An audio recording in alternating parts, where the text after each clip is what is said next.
Sci-fi tech starts looking real in small flashes. Not all at once. Not with a DeLorean landing into your driveway.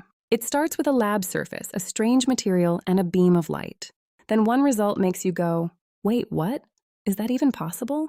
The first self-cleaning Star Trek medbay might look like a hospital rail under blue light. The first Mr. Fusion-style trash-to-fuel machine might look like plastic waste in a solar reactor. The first cybernetic super eye might look like a careful, artificial retina that responds to infrared. The first invisibility trick might show up inside sensors before anyone vanishes in a hallway. That is the thrill here. These are not random weird papers. They point in the same direction.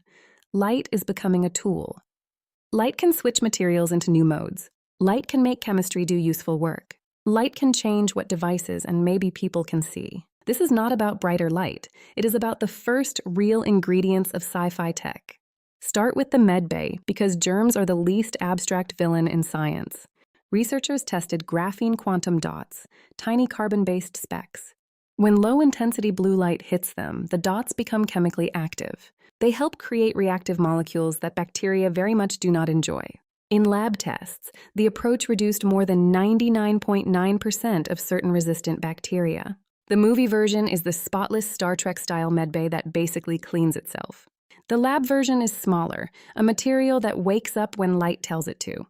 If it matures, imagine wound dressings, dental implants, catheters, and surgical trays with light-triggered coatings. Not magic, not a cure-all, a smarter surface. That is the spark. Materials that stay quiet until the right light wakes them up. Then the story jumps from medicine to trash, as every respectable science story eventually should. Plastic waste usually sits there like it has tenure. Researchers demonstrated solar-powered chemistry on real waste streams. The system helped turn waste into hydrogen and useful chemicals. The movie fantasy is Back to the Future's Mr. Fusion, trash in, power out. The real science is more careful. Waste plus sunlight plus chemistry. The exciting part is sunlight acting like a chemical worker. Machines may not just dispose of waste, they may make waste chemically useful. Then there is the sunlight retuner. Researchers reported a solid material that converts visible sunlight into ultraviolet light. The weird part is doing that without the giant laser rig you would expect. Imagine sunlight walks in wearing sneakers and walks out wearing work boots. If this matures, imagine windows or portable panels that tune sunlight into the wavelength a job needs. A window stops being passive glass and starts acting like a wavelength tool. That is practical sci-fi. Light retuned for jobs in places a lab laser cannot go. Now the sci-fi moves from surfaces and reactors into the human body. An artificial retina concept aims to restore vision. The extra jaw drop is that it can also respond to infrared light. The movie version is Geordi's visor or Predator-style heat vision. The lab version is a research stage medical device concept.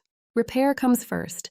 Expansion may come later. A replacement part with a bonus setting is imagination fuel with a lab coat.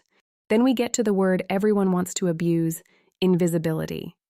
The useful future is not people vanishing in hallways. The useful version is making waves take a detour. That matters for sensors, antennas, optical chips, and camouflage panels. Optical skirmions show that light can carry shape and pattern. Internal cloak ideas show engineered materials hiding one part from certain fields. The dream is smarter sensors, cleaner antennas, and optical systems with better wave control. It is nerdier than movie invisibility, which is usually a sign it might actually be useful. And then nature walks in wearing sunglasses. Photosynthetic bacteria may route light energy with ridiculous efficiency. Nature has been running tiny solar machines for ages. Meanwhile, our machines still overheat like a phone at 1% battery. The practical dream is bio-inspired solar materials, living sensors, and microbial power skins. The real version is learning how biology moves energy where it needs to go. So here's the pattern. Light is not just illumination anymore. It is becoming a switch, a tool, a carrier, a worker, a shape, and a signal.